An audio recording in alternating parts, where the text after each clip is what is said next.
The 5,000-year-old tool that still beats modern gear. And, well, almost nobody uses it. Most modern tools promise speed, power, and convenience. But 5,000 years ago, humans built something quieter, simpler, and, shockingly more effective. And today it still outperforms many modern alternatives in the one area that matters most: control. This isn't a myth. It isn't romantic nostalgia.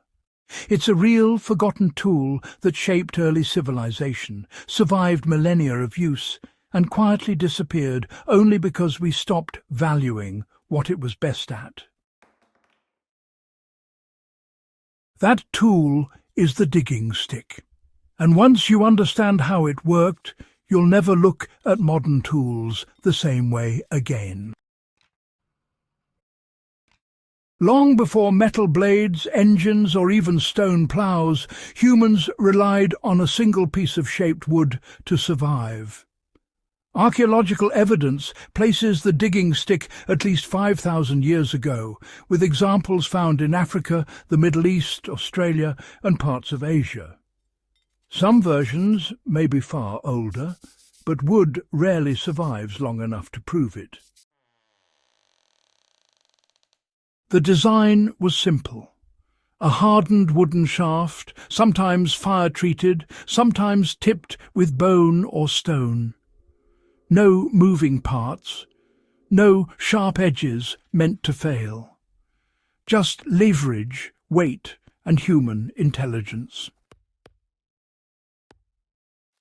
This wasn't a crude placeholder until real tools arrived. It was a precision instrument designed for environments where failure meant hunger or death. And that's where things get interesting. Modern digging tools are built for brute force. Shovels slice wide. Spades cut deep. Machines tear through soil without discrimination. They're efficient until they're not. The digging stick worked differently. It didn't overpower the ground. It negotiated with it. Early farmers and foragers used it to loosen soil without destroying its structure. They could feel roots before snapping them. They could sense stones before cracking a blade. They could dig around tubers, not through them. That tactile feedback is something modern tools lost. With a digging stick, the user stayed connected to the earth. Every movement transmitted resistance, texture, and density directly into the hands. That meant fewer mistakes, less waste, and far more precision.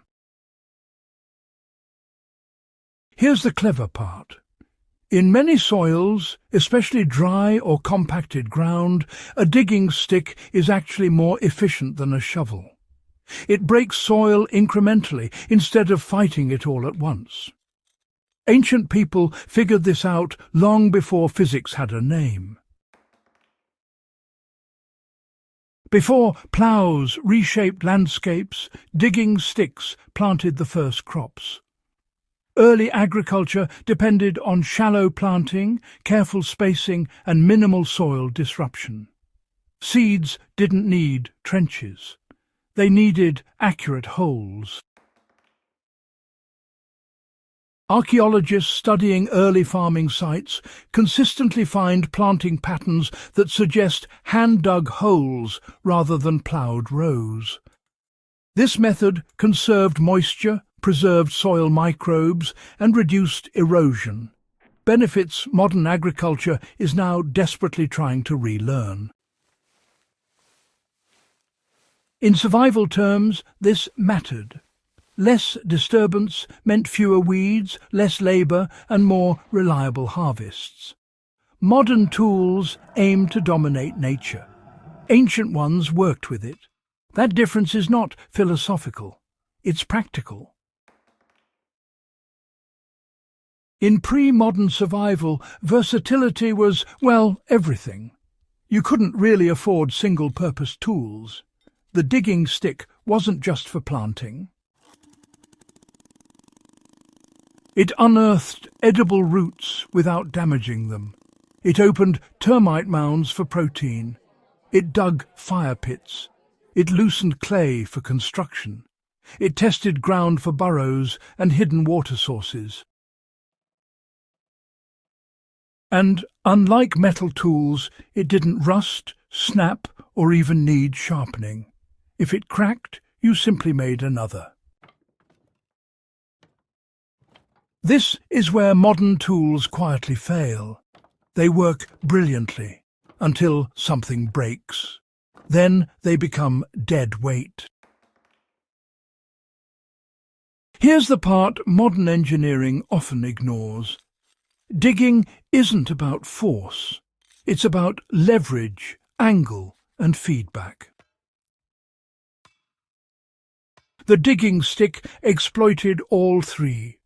Its length turned body weight into downward pressure. Its narrow tip focused force exactly where needed.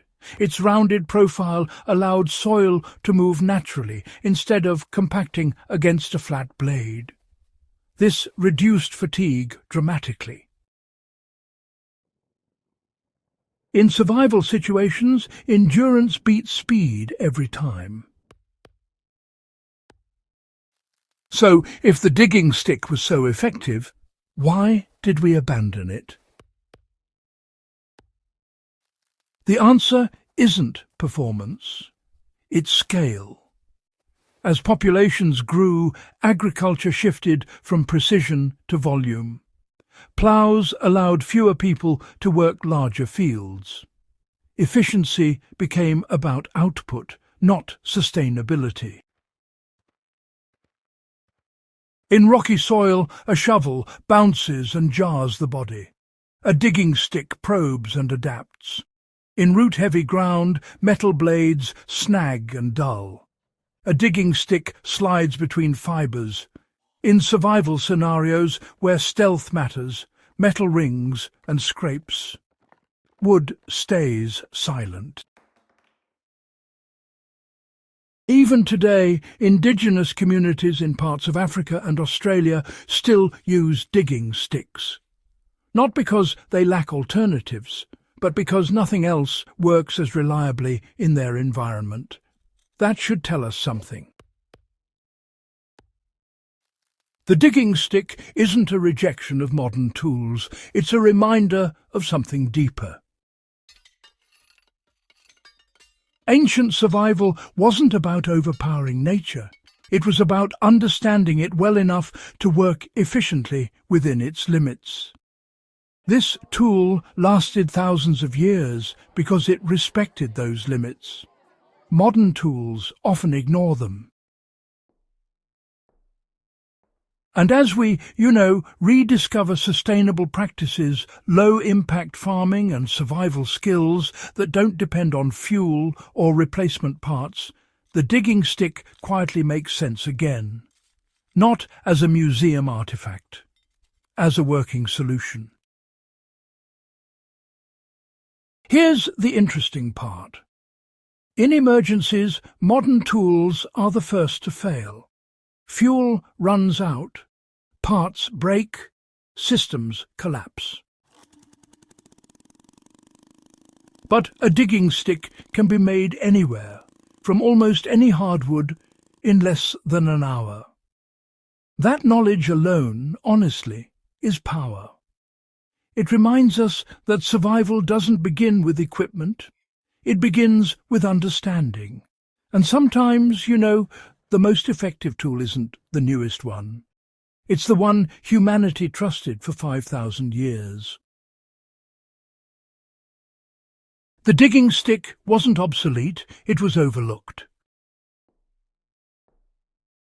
It didn't lose to better technology.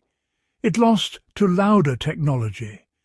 But in the quiet spaces, where precision, endurance and reliability matter, it still wins. And that's the kind of forgotten knowledge worth bringing back. If you enjoyed uncovering this piece of hidden history, make sure you subscribe to Before Modern Times. Like the video if it changed how you think about ancient tools. Share it with someone who loves history or survival skills. And, well, stay curious, because the past still has a lot to teach us, if we're willing to listen.